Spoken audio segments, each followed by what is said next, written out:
Good evening. I'd like to start by saying it's an honor to be with all of you here today. My name is Shane Cawley, and I'm a fourth-generation union ironworker.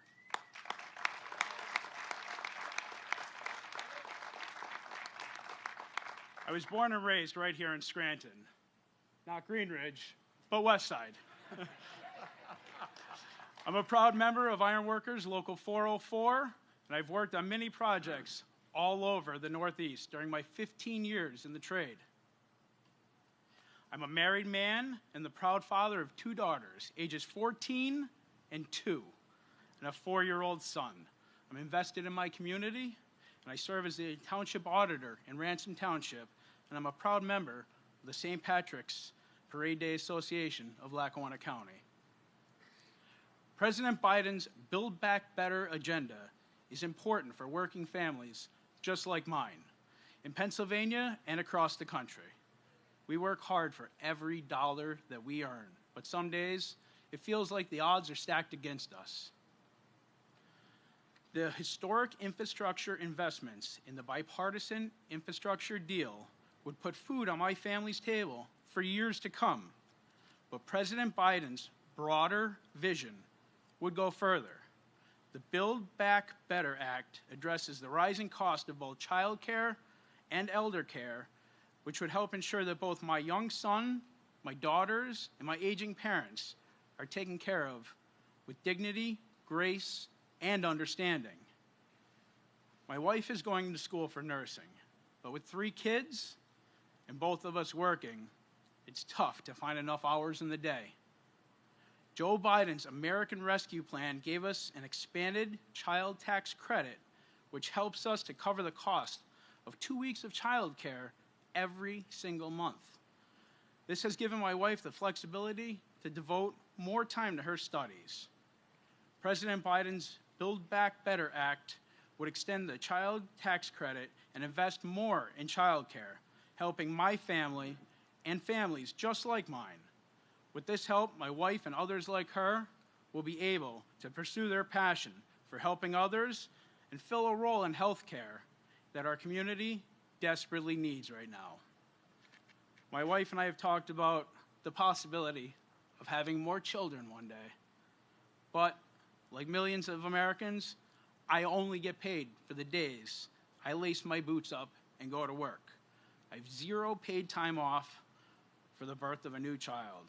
But the paid family leave called for in the Build Back Better Act would give my wife and I the ability to plan for another child with less worrying about making ends meet. We would be able to focus on what truly matters, our family. And without further ado, it is my honor and my privilege to introduce to all of you the President of the United States of America, Joe Biden.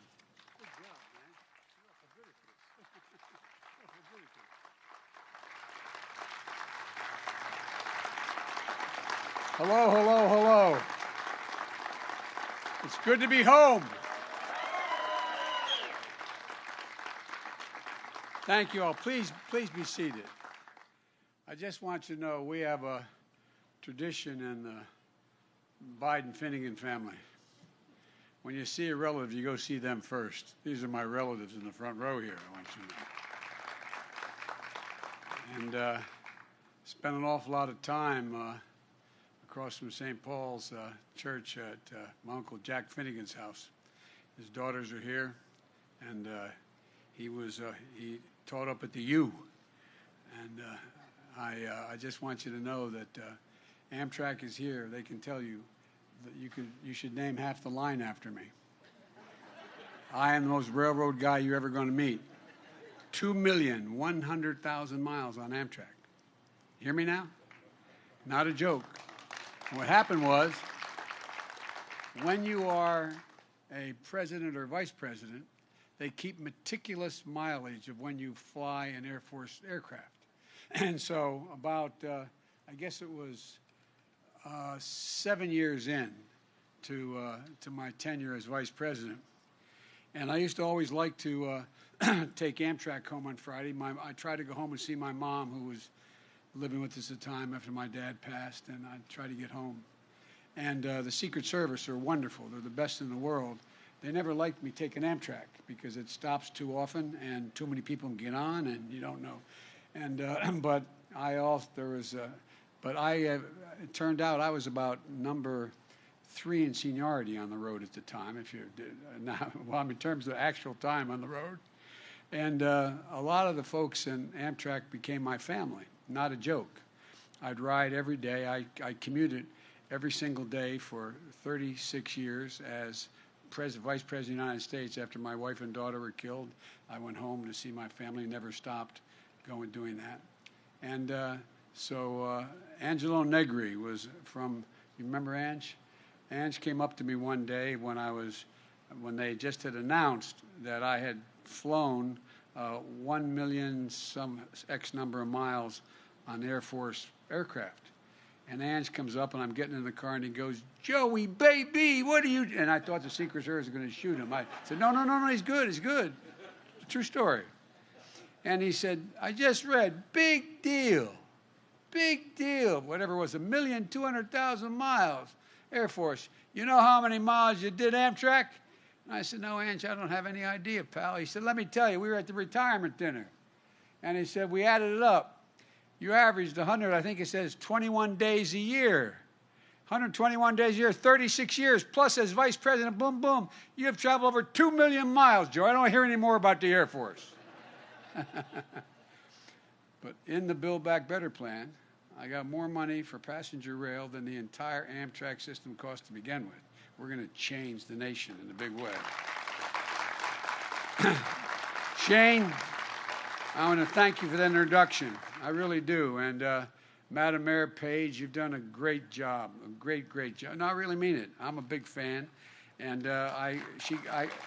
when I got elected, this is God's truth, after I checked on what the margin was in the state of Delaware, I called up here. She had won that year too. And I found out that I won every precinct in Scranton. And I looked up and said, "Mom, I did it. I did it." Look, and it's great to be here. It's great to be here in Pennsylvania with a very close friend, become a close friend, and a great governor, Governor Wolf. It's good to see you. And Matt, thank you for the passport to let me back into the district. And it's interesting. I grew up not very far from Bobby, the senator, where he grew up. It was about a total of, if you add it up, I think it's about 6 blocks. And his dad and I were about 18 years apart, and we're 17 years apart. So it's like a continuum going down here. But I just want you to know, we went to the same schools, the same parish, just a few years apart. Take a few years. And Scranton is where I played shortstop at the Grimmie's Little League in the first year. It was put up. My dad helped build the field down there, and spent a lot of time at Simmy's buying penny candy, and Hank's Hoagies on Woodlawn Street, watching movies of the Roosie on the weekend, and trying to reenact all they did. And when you watch those movies, I think I was told, I don't know if it's true, I was the only kid in my era that I was able to walk across the lackey on that pipe that was just above the thing. If you fell in the lackey, you were a lackey. You were in trouble. But anyway, that's right. Look, no matter how long you live here in Scranton, it's a place that climbs into your heart, and it never really leaves you, and that's the God's truth. You know, it's like that old saying goes, you can take the boy out of Scranton, but you can't take Scranton out of the boy. There's something special about it. And I believe that home is where your character is etched, and I really mean that. Some of you have heard me say this before. It's where your view of the world begins, and where you begin and where it takes shape. And that happened to me in 2446 North Washington Avenue. We used to come back after 10:30 Mass at St. Paul's. St. Clair's wasn't built till I had moved. At St. Paul's, and my grandfather would hold court. And back in those days, all the men had breakfast in the kitchen. My mother was one of 5 children and 4 brothers. One was lost in World War II. And a guy who was the chief political reporter at the newspaper, Tommy Phillips, who lived the street behind us. He was a good friend of my grandfather's. And all the women would go in the dining room on the lace tablecloth and have tea, and the men would in fact have a big breakfast. And if you're a kid, if you're a young boy, you could sort of wander around the table. You could never sit at the table. And so I used to every once in a while walk in and just sort of wander around. I'd stand by my grandpop, and I put my hand on his shoulder, and they'd talk, and they talked about everything from sports and politics, and that's where I learned an awful lot at that kitchen table. I learned from my grandpop that money doesn't determine your worth. I learned, he told me, and that's not a joke, those of you who know me know it to be true, and you guys know it, is that no one in the world is more worthy than you, Joey, but everyone's your equal. Everybody's your equal. My mom would remind me, she'd say, Joey, this is a God's truth. Remember, you're defined by your courage, and you're redeemed by your loyalty. You're defined by your courage, and you're redeemed by your loyalty. And my dad, when things got tough in Scranton after the war, when there wasn't any work, my dad did not work in the coal mines. My great-grandfather was a mining engineer. But my dad was in sales, and he worked for the Fowler Trucking Company. And things got slow in Scranton, so we moved. I remember the day he came. I think the longest walk a parent can make is up a short flight of stairs to tell their kid, you can't live here anymore. You can't because dad doesn't have a job, or mom doesn't have a job. And my dad had moved from Wilmington, Delaware to Scranton when he was a junior in high school. He was called St. Thomas, not the prep, but it was called St. Thomas in those days. And I remember him walking up into the bedroom and saying, honey, Dad's gonna have to move. It's gonna probably take about a year. I'll come home every single weekend. It's only 155 miles. I thought that was like 600 miles away. I'll come home every weekend, but and when I get enough, get enough money, I'm gonna bring you and Mom and everyone down to Wilmington. You're gonna like it. And I thought that was like and you know an awful lot of parents who left Scranton back in those days, who moved away, had to move away. And, I gained so much respect for my father as I got older because I thought about how much it must have hurt him and the pride it took it for him to walk into my grandfather's pantry and say, Ambrose, can I leave Jean and the kids with you? I promise I'll make it up to you, but I'll be back every weekend, but I promise I'll make it up. That's a hard thing for a proud man or woman to do. But so many had to do it. And I remember when we moved down to Delaware, my dad would say, Joey, and all my friends know this, literally this phrase, you've heard him say it I don't know how many times. Joey, a job's about a lot more than a paycheck.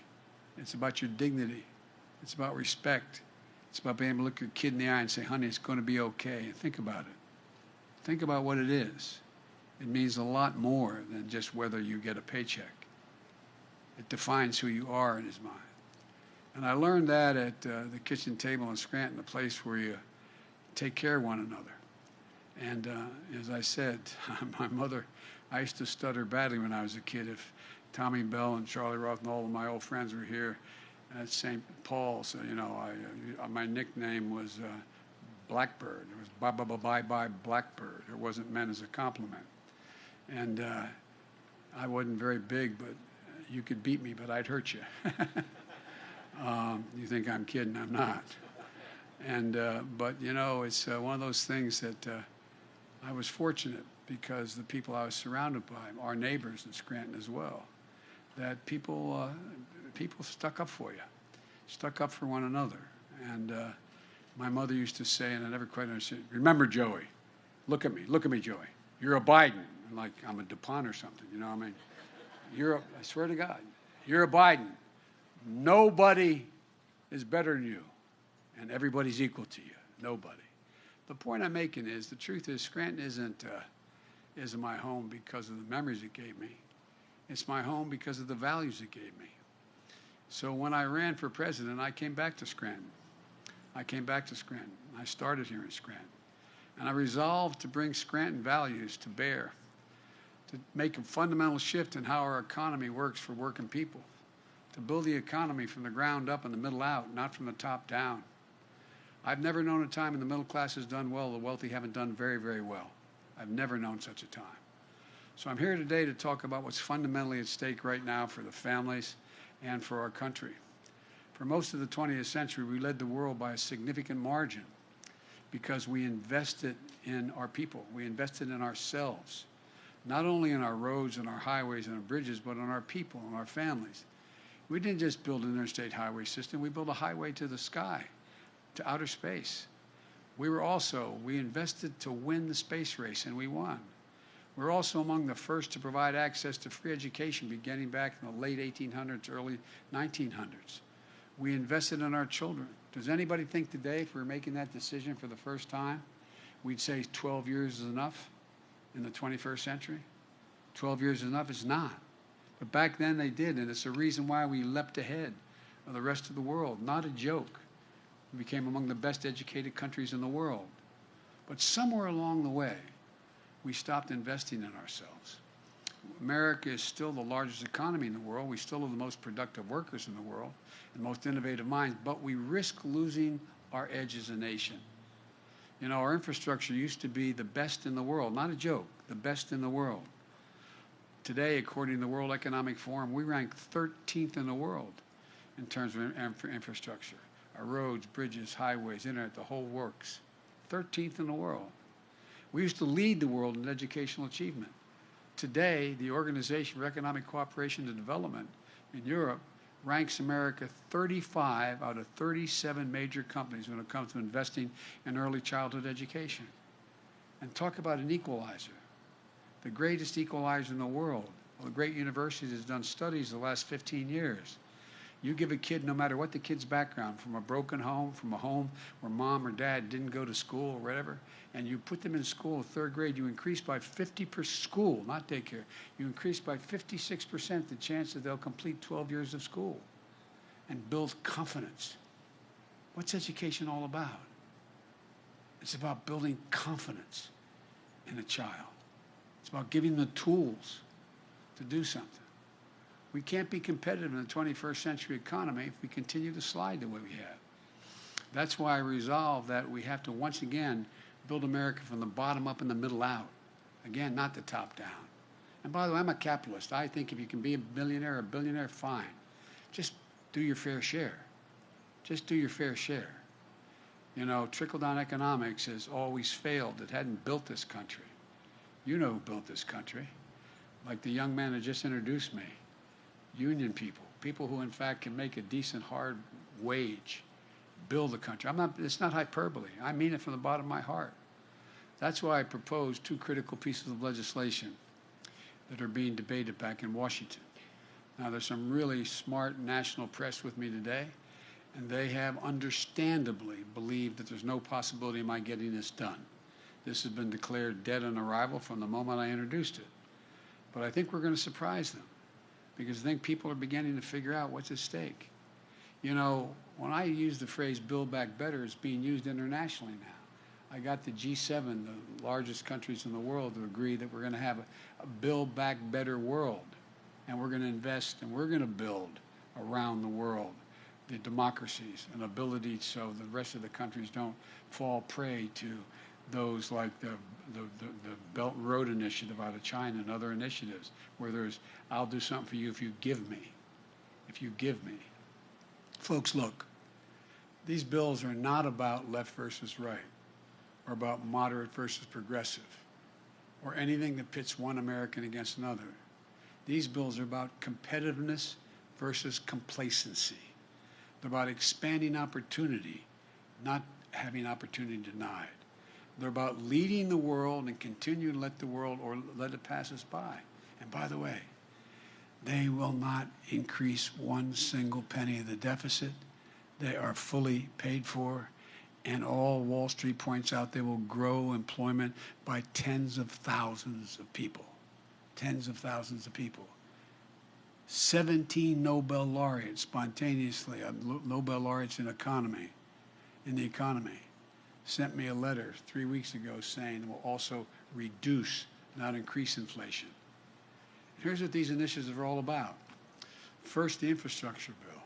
When I say infrastructure back home, people look like infrastructure. Tell them, what the hell are you talking about, Joe? They know infrastructure generically. But it's about rebuilding the arteries of our economy. That's what it's about. Across this country right now, there are 45,000 bridges, according to the Society of Engineers. 45,000. A significant portion of them are ready to fall into the water or into the gap that they cover.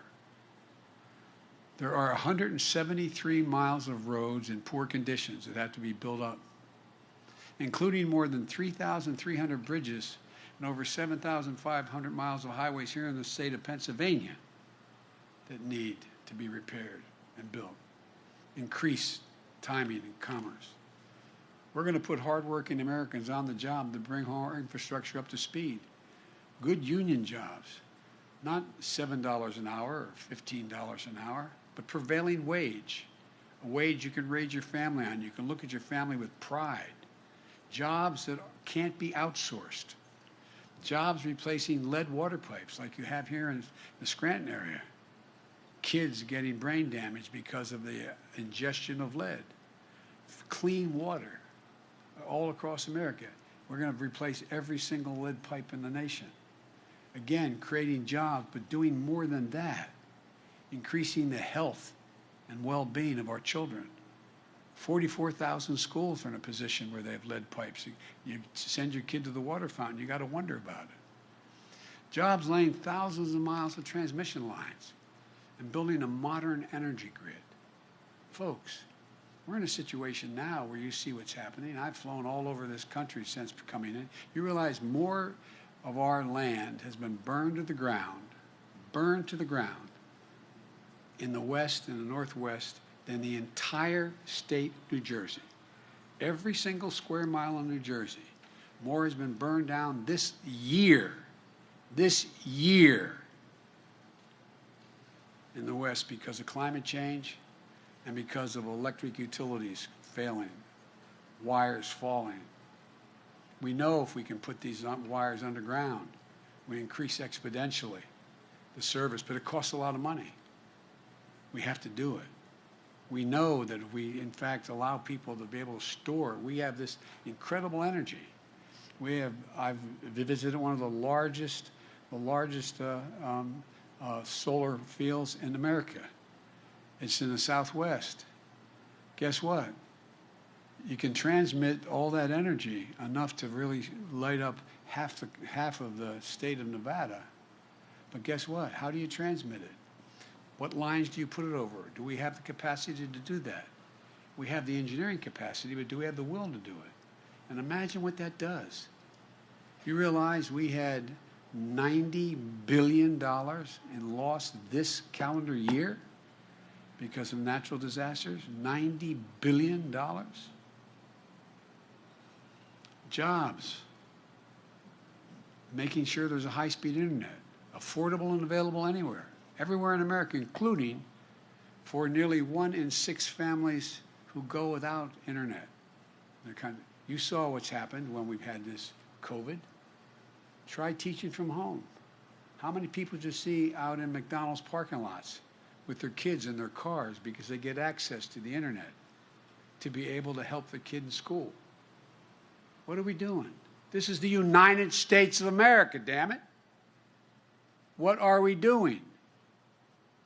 And both these bills are going to help us meet the moment on the climate crisis in a way that creates good jobs, makes us more economically competitive. $66 billion in passenger rail and freight rail. Why I always talk about passenger rail, and particularly high-speed rail. You realize the Chinese are now building another high-speed rail line that will go up to 300 miles per hour? You say, what difference does that make, Biden? Well, guess what? If you can get in a train and go from here to Washington much faster than you can go in an automobile, you take a train. You take the train. We will take literally millions of automobiles off the road, saving tens of millions of barrels of oil, dealing with cleaning up the air. This is not hyperbole, this is a fact. These are facts. Right now, When I went out to Silicon Valley, they showed we're in a situation where if you put solar panels on your roof, guess what? When the sun's not shining, you're in trouble. Except they have now battery technology. You can have batteries in your basement about the size of the width of this podium and about that thick that keep you going for 7 days. So what do we have in this legislation? We have $39 billion to modernize American transit. I remember riding a trolley. I lived at the end of the line, as they say, in Greenwich. 3 blocks, the end of the line. Beyond the end of the line were the dump. But Maloney Field was on the right. And the Little League baseball field I played in was down the bottom of the hill. But the point is, it made it work. Most people live in cities. You know, the vast majority of people now, working people, live in cities. Their jobs are out of town, no longer in town. No longer in town. But 65% do not own an automobile. They live in a black or Hispanic neighborhood or a poor neighborhood. And all the time they waste trying to get to work. Look, more than $7 billion to build out the national network of electric vehicle charging stations.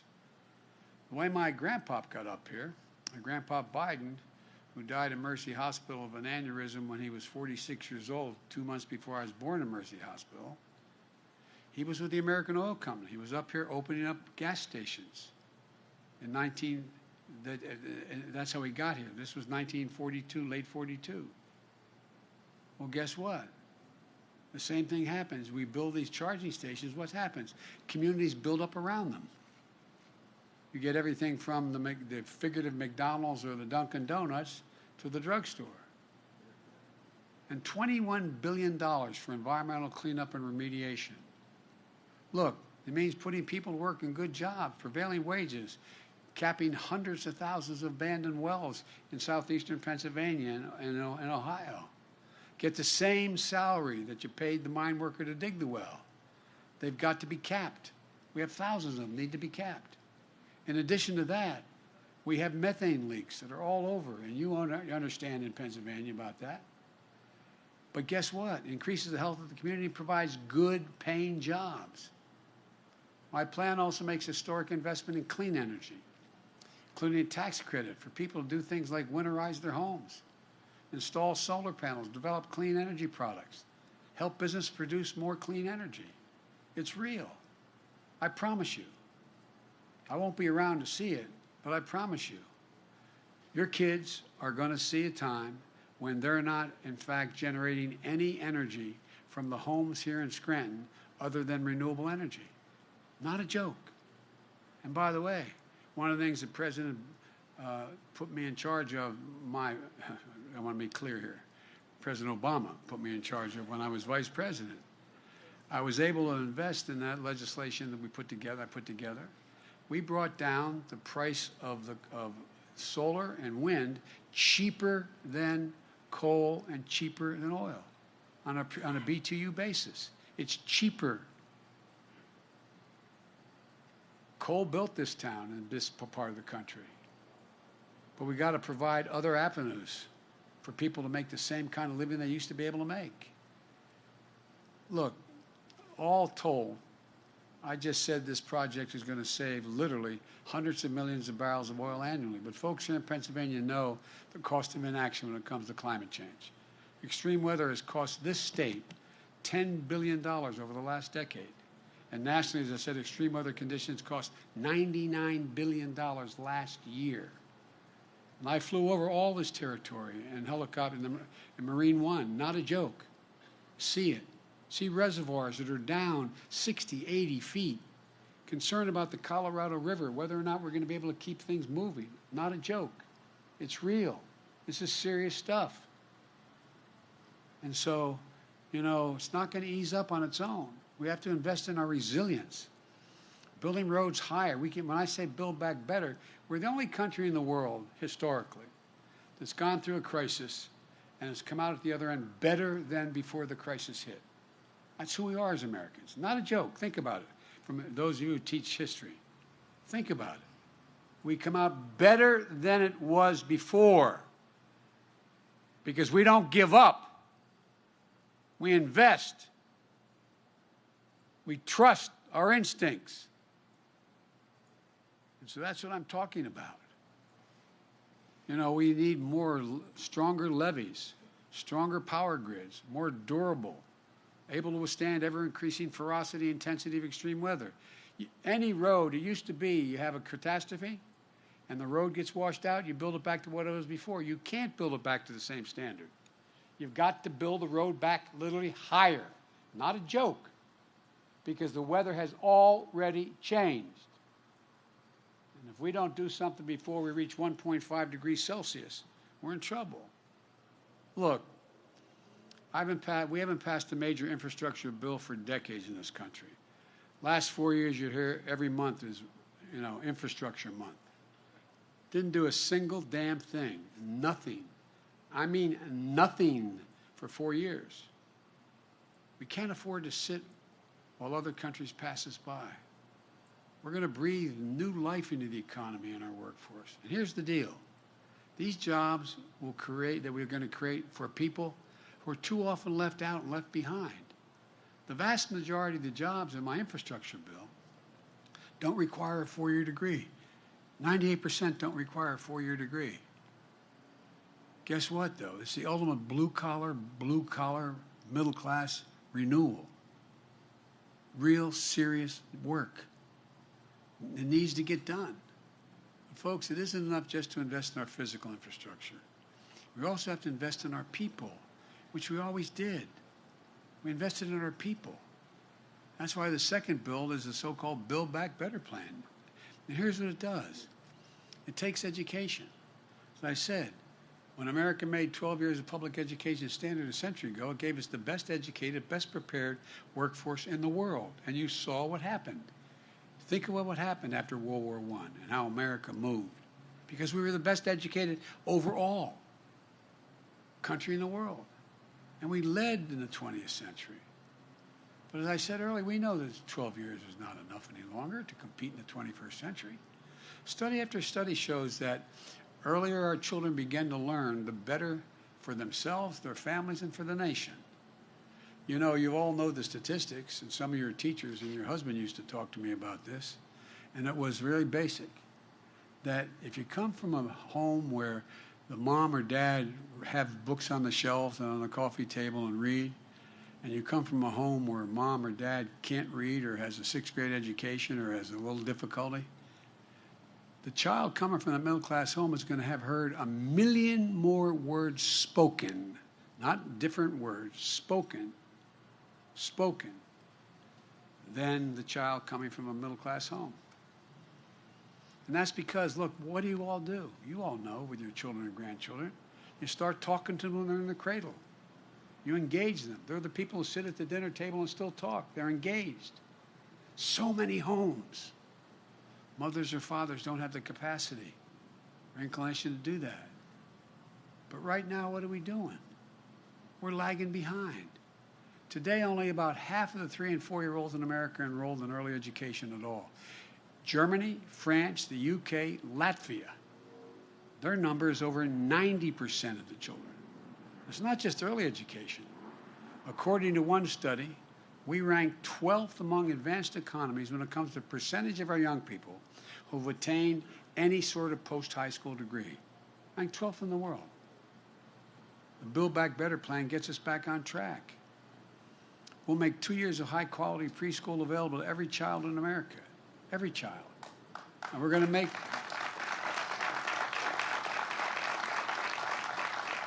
investments in education beyond high school. That includes increasing Pell Grants, which nearly 200,000 students in Pennsylvania from low-income families rely on to attend college.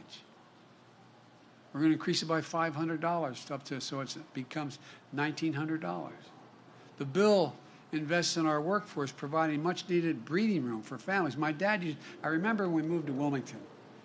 We finally were able, after 4 years, Dad could buy a house. And we lived in a quoted development. It was a lovely area, in a suburban area, but it was a 3-bedroom split-level home. And we had 4 kids and my grandpa who lived with us, or another relative for all those years we lived there. And my bed was up at my headboard. It didn't have a headboard, but my bed was up against the wall that was on my dad and mom's bed was up against the wall. And I look back, it was great for us having grandpops and relatives there. I don't know how my parents quite did it, but I remember one night, I'm serious, it was in high school, and Dad, I could feel my dad was restless. He'd move, and I could hear it in bed. And I asked the next morning, I asked my mom, it's a true story. I said, what's the matter with Dad, Mom?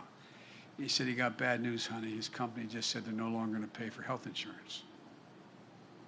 Well, guess what? My dad used to say, everybody's entitled. All we're looking for is just a little breathing room. Just a little bit of extra room. A little breathing room. How can we compete in a world of millions of American parents, especially moms, can't join the workforce because they can't afford the cost of child care or elder care, or they have to stay home? I heard my colleagues speaking before I did. Here in Pennsylvania, the average annual cost of child care for your toddler is $11,400. It's higher in other places. So average two-parent family with two young kids spends 22% of their income for child care every year. I was a single dad for 5 years. I got elected to the Senate. I got a phone call before I got sworn in when I was hiring staff saying my wife and daughter had just been killed. And my two boys were seriously injured. They were hospitalized for a long time. So that's why I eventually started commuting. But I continued to commute because I could no more afford. And I was making a lot of money then. Now, granted, I was listed for 36 years as the poorest man in Congress, but I was making $42,000 a year. And I didn't think my job was to make money when I was in Congress. But this is not a joke. I could no more afford child care than fly. But fortunately, I had a hell of a family. Those values I talked about. My sister and her husband, after a little bit, they gave up their home. I came home one night, and they moved into my home, helped me raise my kids. 5 years later, no man deserves one great love, let alone two. 5 years later, when I met and married Jill, I came home after the wedding, they'd moved out. My brother, Jimmy, my best friend, my mother, they all helped me take care of my kids. But I couldn't have done it. So I understand, how in God's name do people make it? If you look at the world of advanced economics and those with advanced economies, the countries invest an average of, each of those countries invest an average of $14,000 per year in state-sponsored toddler care. America invests $500, 28 times less than our competitors. Here's what it does to our economy. You all know it. 30 years ago, we ranked seventh in the world among advanced economies in the share of women in the workforce. Today, in America, we rank 23rd. And women are becoming, not joke, better educated than men. If you look at, and I do about 5 college commencements a year, 4 of those 5, the valedictorian out of those classes for the last 10 years has been a woman. And if you read the data now, we're worried about the number of men attending college. Once again, our competitors are investing. We're standing still. My Build Back Better plan is designed to get us moving again. Look, it's going to cut the cost of child care for most Pennsylvania families in half. No middle-income family will pay more than 7% of their income on child care under my proposal. 7%. It's going to help more people get back to work in the workforce and make ends meet. It's also going to extend the historic middle-class tax cut for parents. Everybody talks about, and by the way, I'm going to say something self-serving, but I got on pretty well in the Senate for all those years. A lot of Republican friends as well as Democratic friends, for real. Kind of like Bobby. I mean, they're friends. We used to travel together a lot. And here's the deal, though. You know, what I was able to do when we passed the American Rescue Plan in the first month of my administration, which has allowed us to have all the funding for COVID. And when I started off, there were 2 million people in America that had gotten a vaccine. Well, guess what? We're up to 190 million. That's how we got it paid for. But here's the deal.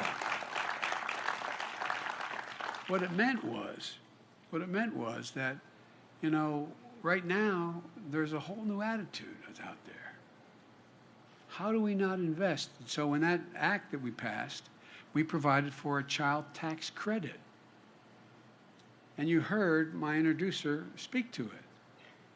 Because we're in such dire straits, we were able to put in a position a tax cut for middle-class people. That's what it is. No one has a tax cut when we want to cut the capital gains tax for the wealthy or anybody. No one has a problem when we deal with that. We have over 55 corporations in America, the Fortune 500, don't pay a single solitary penny in taxes. Not 1 cent. Not 1 cent. They make $40 billion a year. But when you talk about a tax cut for middle-class people, and that's exactly what it is. By what we did, increasing or making a refundable tax cut, you know, the way it works now, if you're made enough money to owe more than $4,000 in taxes and you had 2 kids, you got to deduct it. And here's the deal. The fact of the matter is that if you didn't make that kind of money, you didn't get the benefit at all. It wasn't refundable. You didn't get the benefit at all of the tax cut. Because if you didn't have more than $4,000 in taxes, you didn't, you know, you still paid. And it wasn't refundable. You didn't get it back. Well, here's the way we work it. We said, all right, for temporarily what we're going to do is make sure there's a child care tax credit.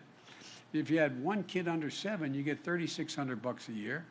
And if you have 1 over 7 to 17, you get $3,000 a year. We upped it from $2,000. Well, guess what? It's cut child poverty in Pennsylvania by 55%, in the nation by 50%. It's a flat-out tax cut for ordinary people. That's what it does. I make no apologies for it. But look, folks, there's so many things that we can do to change the way in which we work all of this. And I realize I'm going on here, but the fact is there's so much at stake. So much at stake. Look, the fact is that most of all what it does is, you know, we have a sandwich generation that exists. And many of you are part of that generation.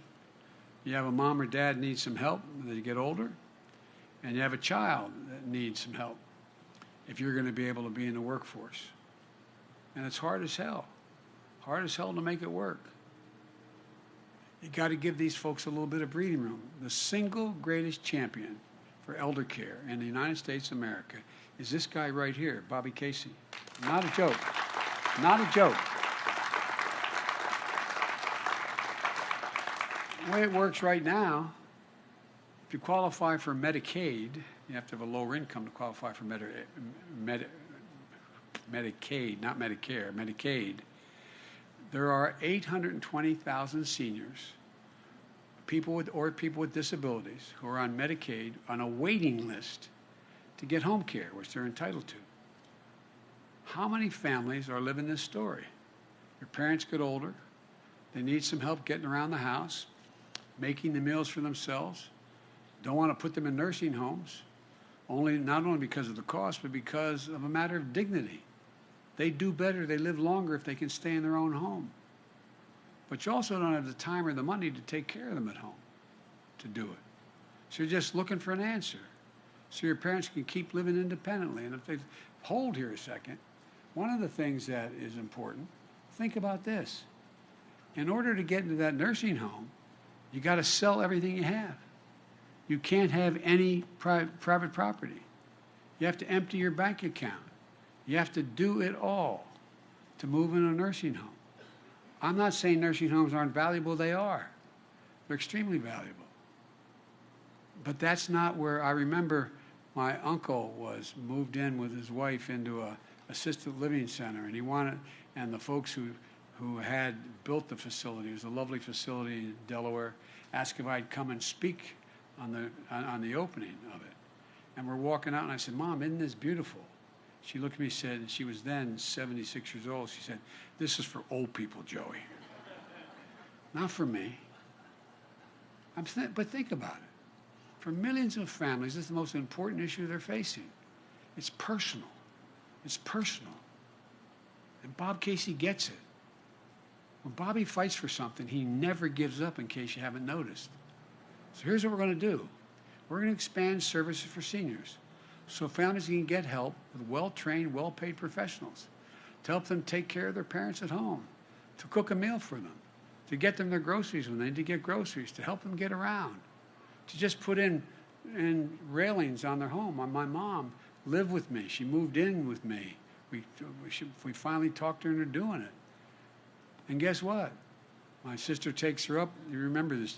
Jeannie remembers this, talking about this too.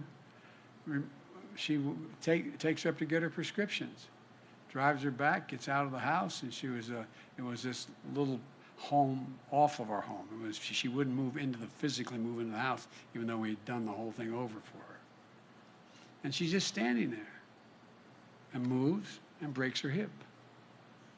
She didn't trip or anything. Broke her hip. Well, guess what? Just having a railing, just having a place where she could walk from one room to the other, and to help them in their own home with the dignity they deserve. Quite frankly, what we found is that this is more popular than anything else I'm proposing. When you do this individual polling data, this is extremely popular because we all feel that obligation to our parents, and we want them to live with dignity. Look, because American people understand the need. It's a matter of dignity, it's a matter of pride. Look, that's what both these initiatives are all about. And frankly, they're about more than giving working families a break. They're about positioning our country to compete in the long haul. Economists left, right, and center agree. Earlier this year, the Wall Street outfit Moody's projected that the investments I'm talking about will create, for the next 20 years, on average, 2 million additional jobs per year. Good paying jobs. It's transformative. And we can make these transformation investments and be fiscally responsible. Take the infrastructure bill. All those investments, road, bridges, high-speed rail, internet, the whole deal, they represent less than 0.5% of our economic growth each year. Less than 0.5%. And the cost of the Build Back Better bill in terms of adding to the deficit is zero. Zero. Zero. Because we're going to pay for it all. In addition to that, half of it is a tax cut. It's not spending money, it's a tax cut for working class people. It's about time, as I said, and I come from the corporate state of the world. Not a joke. More corporations are registered in my state than every other state in the United States combined. And I represented the state of DuPont, as they used to call it, for 36 years. I'm not anti-business, but I'm about just pay your fair share. Look, folks, under this proposal, and under these proposals I'm talking about, I guarantee you that no one making under $400,000 a year will see one single penny in tax go up. Not one. In fact, the plan cuts taxes for working people. And by the way, if you notice the way you usually pay for infrastructure is by gasoline taxes, I wouldn't allow that because that would tax people making under $400,000. I'm a man of my word. Not one single penny will you pay if you make less than $400,000. So, but there's no reason why someone making $400 million a year. By the way, during this, all the crisis we've had with COVID, there's an absolute finite number of billionaires they can count up in the tax code. You know how much money the billionaires made last year collectively? They're not bad guys. I'm not saying that. They made $1 trillion increase their collective income. $1 trillion. Just pay your fair share. If you are a multimillionaire or billionaire, you have a lower tax rate than a family that has a teacher and a firefighter as a percent of taxes you pay. Lower. As I said, 55 our largest corporations pay zero in income tax, $40 billion. This needs to change. Working folks understand that. That's why, despite the attacks of misinformation about my plans, are still overwhelmingly supported by the American people. They understand that when families have a little breathing room, America's in a better spot. And they know this is about dignity and respect, about building an economy from the bottom up and the middle out, not from the top down. As I said, name me a time in American history when the middle class has done well, the wealthy haven't done very well. Name me a time. So let me close with this. For too long, working people of this nation, the middle class of this country, the backbone of the country, have been dealt out. It's time to deal them back in. I ran for president saying it was time to rebuild the backbone of the nation. And by that I was very precise. The middle class has been the backbone of this nation. I couldn't have been any clearer. That's why I wrote both these bills in the first place and took them to the people. I campaigned on them. The American people spoke. They have no doubt about what I ran on. Both these bills were all what I talked about. But guess what? 81 million people voted for me. More people voted than any time in American history. And their voices deserve to be heard, not to be denied, or worse, be ignored. Because here's what I know. If we make the investments, there's going to be no stopping America in the remainder of the 21st century. I've long said, and I mean this to every world leader I've known, and I've now spoken to over 60 of them. And I've known them, many of them before that. I tell them, it's never, ever, ever been a good bet to bet against America. No, never. Never, never. Which means it's always a good bet to bet on America. That's what these initiatives do. They bet on America. It's about believing in the American people. About believing. Just look at the history of the journey of this nation. What becomes clear is this. Given half a chance, the American people have never, ever, ever, ever, ever, ever let the country down. Just a fighting chance. No guarantees, just a chance. And that's what this is all about. And it does not increase the debt.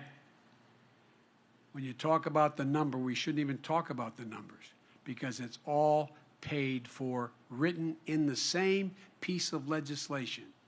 So you pass the spending, you're also passing the tax cuts, and you're passing the taxes that are going to be increased. Scranton, thanks for always treating me so nicely. I really mean it. God bless you all. And may God protect our troops. Thank you.